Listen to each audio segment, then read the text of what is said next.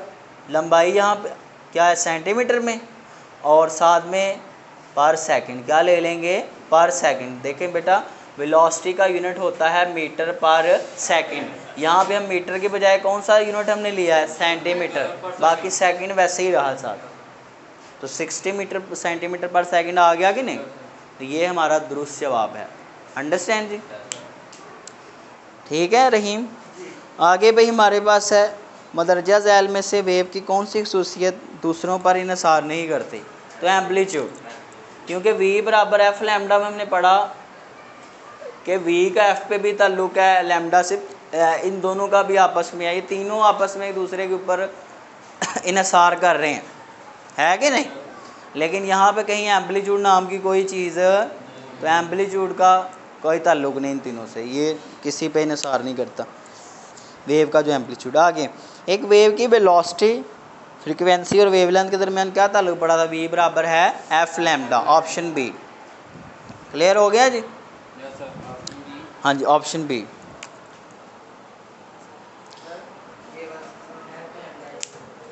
जी हाँ बेटा, देखिए मैंने अभी बताया कि चैप्टर नंबर 3 में आपको पढ़ाऊँगा कि जब हम क्या करें, एक वेव को हवा से गुजारें तो वहाँ उसकी स्पीड और होती है।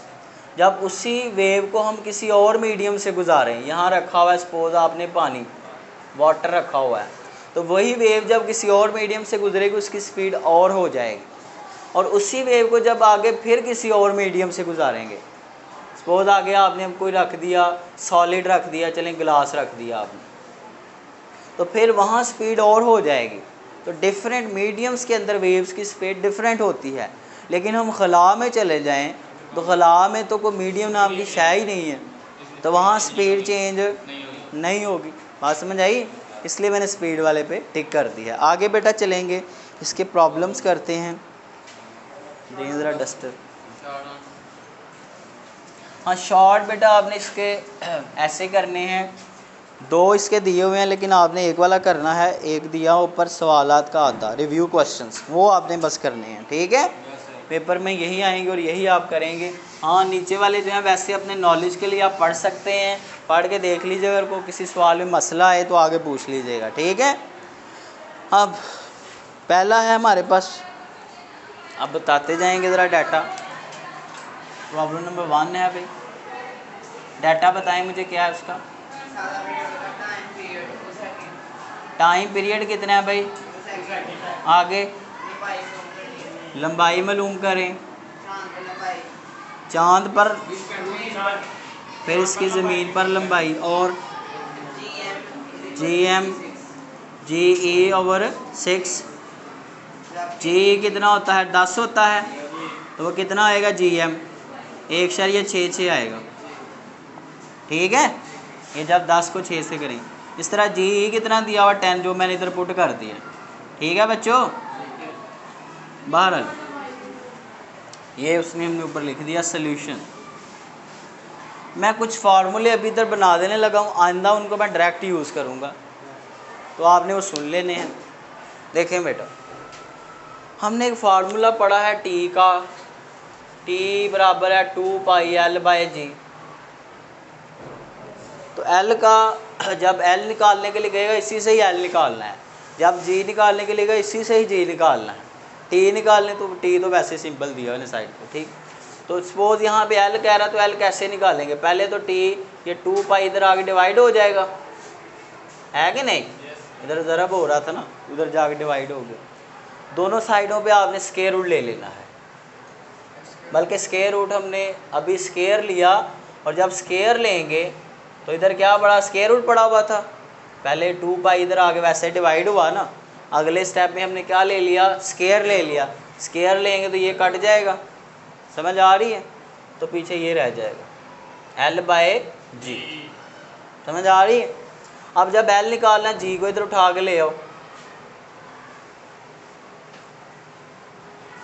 पीछे क्या रह गया? L रह गया। तो ये L का फॉर्मूला है। जब वो कहेगा G निकालना आ गया ना, जब वो G निकालने के लिए कहेगा G को इधर ही रहने दो, ये बाकी सारी टर्म उधर ले जाओ। जब उधर जाएगा बटा उधर जाकर उलट जाएगा, 2π और T बन जाएगा, स्क्वायर ऊपर वैसे ही रहेगा। तो ये L का फार्मूला, ये G का फार्मूला, और ये T का फार्मूला।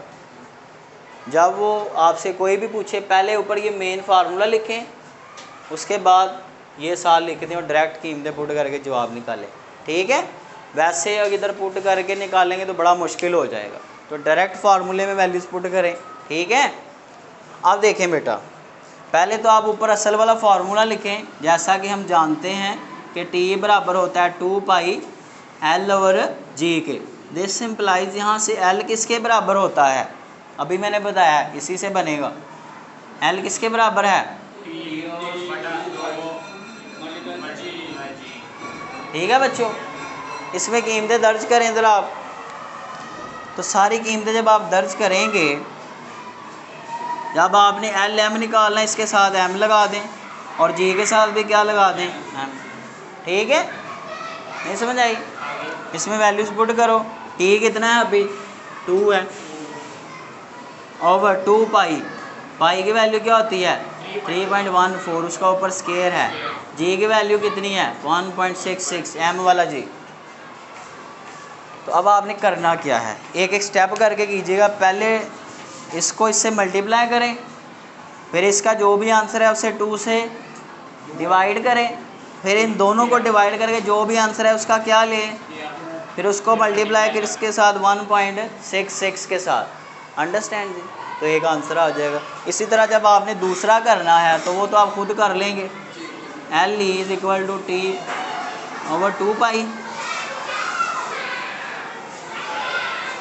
तो T हमारे पास अगेन 2 है।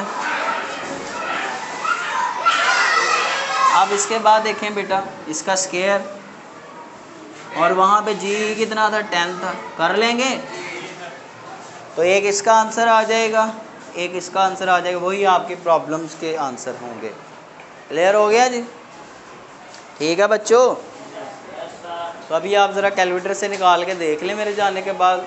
और आज के लिए इतना ही काम है आपका। कल आप MCQs करके हैं, प्लस साथ में ये करके आइएगा एक जो हमने किया है। ठीक है, अपना ख्याल रखें बेटा। अल्लाह हाफिज़। चलिए।